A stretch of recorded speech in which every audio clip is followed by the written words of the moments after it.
महाराष्ट्र के उल्हासनगर में नशे में धुत ऑटो ड्राइवर ने एक ट्रैफिक पुलिसकर्मी पर हमला कर दिया। आरोप है कि ऑटो ड्राइवर एक लड़की के साथ छेड़छाड़ कर रहा था।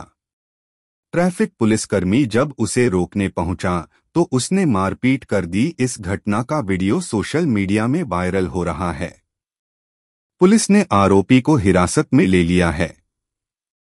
दरअसल ऑटो रिक्शा ड्राइवर नशे में धुत था। उसने ऑटो को ब्रिज पर खड़ा कर दिया और एक लड़की के साथ छेड़छाड़ करने लगा। इसी दौरान किसी बात को लेकर ऑटो ड्राइवर और पुलिसकर्मी के बीच बहस होने लगी और देखते ही देखते विवाद मारपीट तक पहुंच गया। पहले ऑटो ड्राइवर ने ट्रैफिक पुलिसकर्मी को थप्पड़ मार दिया। इसके बाद ट्रैफिक पुलिसकर्मी ने भी मारा। ट्रैफिक पुलिसकर्मी और ऑटो ड्राइवर एक दूसरे से मारपीट करने लगे, जिसमें ट्रैफिक कर्मचारी गंभीर रूप से घायल हो गया। ट्रैफिक पुलिसकर्मी ने घटना को लेकर क्या कहा? ट्रैफिक पुलिसकर्मी मोहन पाटिल ने कहा कि हम छत्रपति शिवाजी महाराज फ्लाईओवर के पास ड्यूटी कर रहे थे, तब इन ऑटो चालकों ने बदतमीजी की। मोहन नारायण पाटील, विठ्ठलवाडी ट्रॅफिक ऑफिसला आहे। आम्ही ड्रंक अँड ड्राईव्हची कारवाई करतो शाहू ब्रिजवर। त्यावेळेस काही दोन्ही दारू पिऊन एका मुलीला छेडछाड करत होते। त्या मुलीला त्रास देत होते खूप। आम्ही तिला सोडवण्यासाठी गेलो तर यांनी अंगावर आमचे पाणी वगैरे ओतलं। तिला दारू होती का पाणी त्याची काही आयडिया नाही मला, पण त्यांनी त्या मुलीला खूप त्रास देत होता। आम्ही त्यांना सोडवण्यासाठी गेलो तर त्यांनी मला मारहाण केली, माझ्या कानात मारलेली, मला इंज्युअर केलेलं आहे त्यांनी। तर आम्ही दिवस रात्र पब्लिकची सेवा करतो आणि काही दारुडे लोक आमच्यावर मारहाण करतात, तर या व्यक्तीवर जास्तीत जास्त कडक कारवाई झाली पाहिजे ही माझी विनंती आहे। बाकी काय नाही। ते ऍक्च्युअली दोन लोक होते रिक्षामध्ये दारू पिऊन, पण ते बाहेरच्या पब्लिकने पण तिथे एक रिक्षावाला होता त्याने पण माझ्यावर मारहाण केली। तक्रार केली, एकाला आम्ही पोलीस स्टेशनला रिक्षा जमा केलेली, त्यालाही घेऊन आलेले सोबत।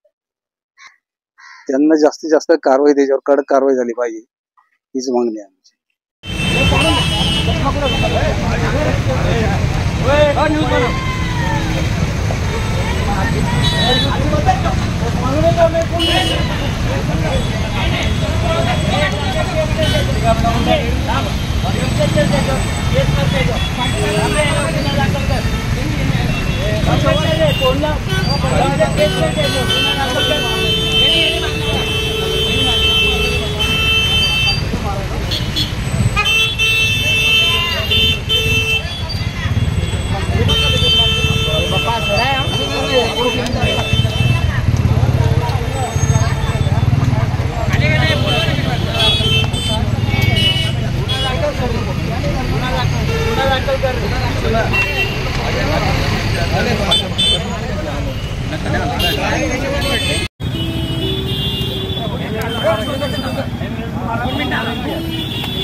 हाय सगळं आहे। थांबा